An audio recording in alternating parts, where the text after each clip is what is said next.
জঙ্গল সলিমপুর সহ অন্যান্য জায়গায় যেখানে র্যাবের উপরে এবং পুলিশ বাহিনীর উপরে আক্রমণ হয়েছে, সেটা আপনাদের মতো আমরা খুব গভীরভাবে দেখেছি এবং এর উপরে আমরা অ্যাকশন নিচ্ছি। সেটা আপনাদের সামনে যখন দৃশ্যমান হচ্ছে ইতিমধ্যে, তখন আপনারা দেখতে পাবেন।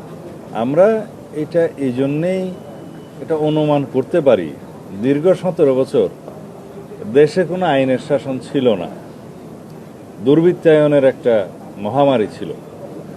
তারা মনে করেছে জঙ্গল সলিমপুর আমরা যেভাবে একটা রাষ্ট্রের ভিতরে রাষ্ট্র হতে দেখেছি, সেটাকে যখন আমরা আইনশৃঙ্খলা রক্ষাকারী বাহিনীর নিয়ন্ত্রণে আনতে পারলাম, ওখানে একটা যৌথ অভিযান চলেছে, অনেক অস্ত্র উদ্ধার হয়েছে, অনেক দাগি আসামি গ্রেফতার হয়েছে।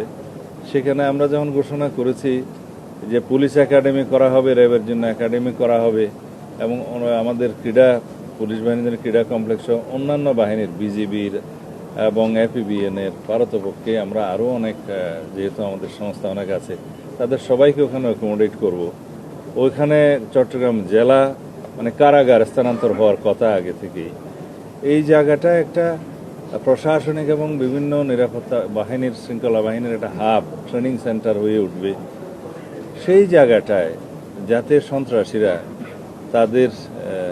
তাদের যে আড্ডা ছিল সেটা আবার পুনরায় রাখতে পারে, সেজন্য তাদের চেষ্টা আছে।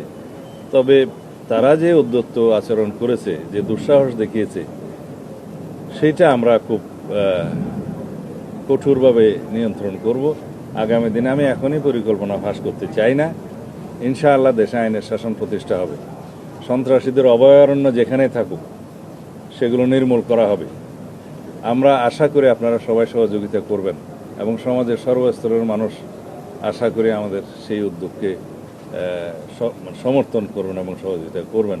আমরা এই দেশে কোনোভাবেই সন্ত্রাসী, মাদক ব্যবসায়ী এবং চাঁদাবাজি এগুলো কোনো স্থান দেব না। এই ব্যাপারে আমরা জিরো টলারেন্সে আছি।